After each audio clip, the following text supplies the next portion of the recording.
મુખ્યમંત્રીની હાજરીમાં કેપી ગ્રુપે વિવિધ કંપનીઓના રિન્યુએબલ એનર્જી તેમજ ફેબ્રિકેશન પ્રોજેક્ટ મળી કુલ 17.690 કરોડના એમઓયુ કર્યા.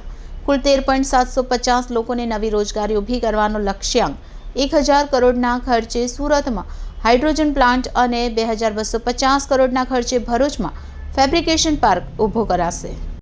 મુખ્યમંત્રી ભૂપેન્દ્રભાઈ પટેલની ઉપસ્થિતિમાં વાઇબ્રન્ટ ગુજરાત 2024ના બેનર હેઠળ રિન્યુએબલ એનર્જી ક્ષેત્રમાં કામ કરતી સુરત સ્થિત કેપી ગ્રુપની કંપનીઓ અને ગુજરાત સરકાર વચ્ચે ₹13,750 કરોડના એમઓયુ થયા છે. કેપી ગ્રુપ 1000 કરોડના ખર્ચે સુરતમાં હાઇડ્રોજન પ્લાન્ટ ડેવલપ કરવાનો પ્રોજેક્ટ પણ કરી રહી છે.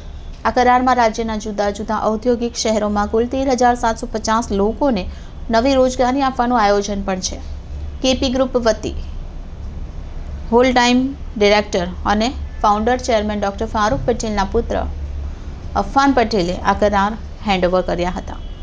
કેપી ગ્રુપના ચેરમેન અને મેનેજિંગ ડિરેક્ટર ડૉક્ટર ફારૂક પટેલે જણાવ્યું હતું કે KP group of companies 1000 crore રૂપિયાના ખર્ચે ભરૂચમાં 250 મેગાવોટ સોલાર પ્લાન્ટ, 800 કરોડના મૂડી રોકાણ સાથે કચ્છમાં 250 મેગાવોટનો સોલાર પ્લાન્ટ, 5500 કરોડના ખર્ચે ભરૂચ, ભાવનગર, કચ્છમાં 500 megawatt wind solar hybrid park ઊભો કરશે.